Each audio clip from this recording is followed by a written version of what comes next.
ಅನಂತಕುಮಾರ್ ಹೆಗಡೆ ಕೊಟ್ಟಂತಹ ಸ್ಟೇಟ್ಮೆಂಟ್ ಕಾಂಗ್ರೆಸ್ಸಿಗರನ್ನ ಕೆರಳಿಸಿದೆ. ಇದರ ಮುಂದುವರೆದ ಭಾಗವಾಗಿ ಇವತ್ತು ರಾಜ್ಯದ ವಿವಿಧ ಕಡೆಗಳಲ್ಲಿ ಅದರಲ್ಲೂ ಶಿವಮೊಗ್ಗ ಹಾಗೂ ಕೊಪ್ಪಳದಲ್ಲಿ ಪ್ರತಿಭಟನೆಯ ಬಿಸಿ ಕೂಡ ತಟ್ತಾ ಇದೆ.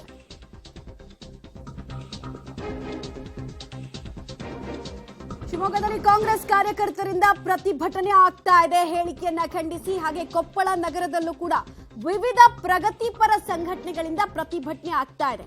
ಸಿಎಂ ಸಿದ್ದರಾಮಯ್ಯ ವಿರುದ್ಧ ಸಂಸದ ಹೆಗಡೆ ಅವರ ಏಕವಚನ ಪದ ಪ್ರಯೋಗ ಒಪ್ಪಿಕೊಳ್ಳೋಕೆ ಆಗಲ್ಲ ಅನ್ನೋದು ಇಲ್ಲಿರುವಂತಹ ಪ್ರತಿಭಟನಾಕಾರರ ಆಕ್ರೋಶ.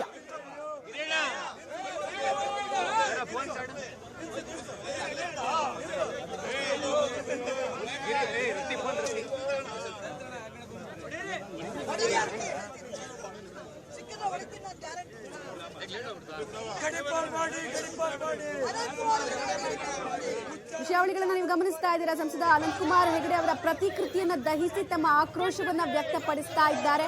ಕಾಂಗ್ರೆಸ್ನ ಕಾರ್ಯಕರ್ತರು ಜೊತೆಗೆ ವಿವಿಧ ಪ್ರಗತಿಪರ ಸಂಘಟನೆಗಳು ಕೂಡ ಸ್ಥಾನಕ್ಕೆ ಮರ್ಯಾದೆ ಕೊಡಬೇಕಾಗಿತ್ತು. ಯಾರು ಹೇಗೆ ಒಪ್ಕೊಳ್ಳೋದಕ್ಕೆ ಸಾಧ್ಯ ಇದನ್ನ? ಅವರ ಬೆಂಬಲಿಗರಿಗೆ ಅವ್ರು ಕೊಟ್ಟಂತಹ ಸ್ಟೇಟ್ಮೆಂಟ್ ಸರಿ ಇರಬಹುದು, ಆದ್ರೆ ಬ್ರಾಡ್ ಮೈಂಡ್ ಸೆಟ್ ಅಲ್ಲಿ ನೋಡಿದಾಗ ಇದು ಏನ್ ಮೆಸೇಜ್ ಅನ್ನು ಕೊಡ್ತಾ ಇದೆ, ಅವ್ರ ವಿರುದ್ಧ ಕ್ರಮ ಆಗ್ಬೇಕು ಅನ್ನೋದು ಇವರ ಮಾತು, ಇವರ ಆಗ್ಬೇಕು.